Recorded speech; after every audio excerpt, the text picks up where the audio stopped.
नमस्कार, मैं Kirti, channel for news UP UK में आप सभी का स्वागत है। दिल्ली के लाल किले के पास हुए कार ब्लास्ट में मरने वालों की संख्या बढ़कर 9 हो गई है, जिनमें से 5 मृतक उत्तर प्रदेश के रहने वाले हैं। 3 अन्य लोग गंभीर रूप से घायल हैं और 2 शवों की अब तक पहचान नहीं हो सकी है। यह धमाका इतना जबरदस्त था कि आसपास का इलाका दहल उठा, कार के परखच्चे उड़ गए और वहां मौजूद कई लोग इसकी चपेट में आ गए। इस हादसे ने यूपी के कई जिलों में मातम फैला दिया है। अमरोहा, मेरठ, श्रावस्ती, शामली और गाजियाबाद में शोक की लहर है। मरने वालों में अमरोहा के अशोक सिंह और लोकेश अग्रवाल, मेरठ के मोहसिन, श्रावस्ती के दिनेश कुमार और शामली के नौमान शामिल हैं। 3 घायलों में देवरिया के शिवा जायसवाल, आगरा के पप्पू और गाजियाबाद के मोहम्मद दाऊद है। तीनों को दिल्ली के LNJP अस्पताल में भर्ती करवाया गया है, जहां उनकी हालत स्थिर बताई जा रही है। दिल्ली पुलिस और फॉरेंसिक टीम ने घटनास्थल से कार के मलबे और विस्फोटक के नमूने जब्त किए हैं।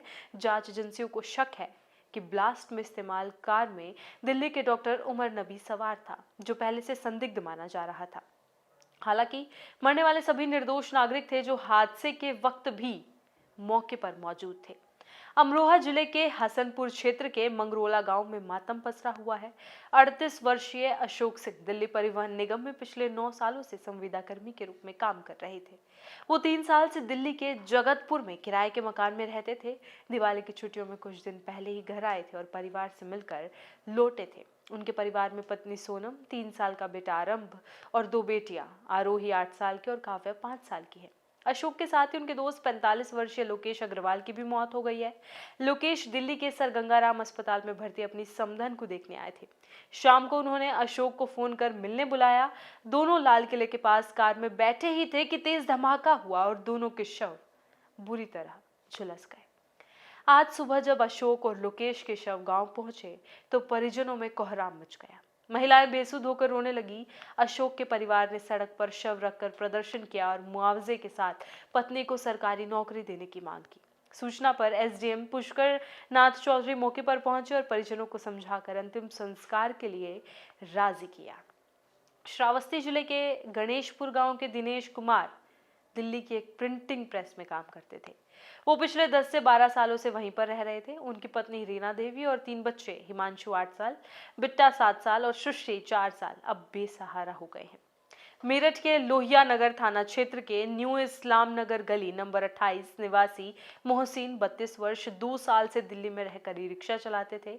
वो जामा मस्जिद के पास पता मोहल्ले में किराए के मकान में रहते थे। हादसे के वक्त वो वहां सवारी छोड़ने गए थे। विस्फोट में वो पूरी तरह झुलस गए और मौके पर ही उनकी मौत हो गई। शामली जिले के झिंझाना कस्बे के नौमान 22 वर्ष अपने भाई अमन के साथ दुकान का सामान खरीदने दिल्ली गए थे। दोनों ने लाल किले के पास कार पार्क की और सड़क पार कर रहे थे, तभी धमाका हुआ। नौमान की मौके पर मौत हो गई, जबकि अमन गंभीर रूप से घायल हुआ। उसे LNJP अस्पताल में भर्ती करवाया गया है, जहां उसकी हालत चिंताजनक बताई जा रही है।